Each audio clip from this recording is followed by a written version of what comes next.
আসসালামু আলাইকুম গাইস, ভিডিওটি কেমন লাগলো অবশ্যই কমেন্ট করে জানাবেন।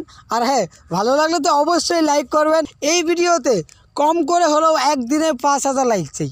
ওকে, সো গাইস, যারা আমাদেরকে ভালোবাসেন তারা এখনই ভিডিওতে একটা লাইক দিয়ে যান এবং একদিনে যেন 5,000 বেশি লাইক হয়, আমরা যেন বুঝতে পারি আপনারা আমাদেরকে অনেক ভালোবাসেন।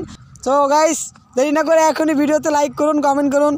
Bye bye. আমাদেরকে কতটুকু ভালোবাসেন প্রমাণ করে দিন। একদিনে 5,000 লাইক। 5,000। আল্লাহ হাফেজ। Bye bye.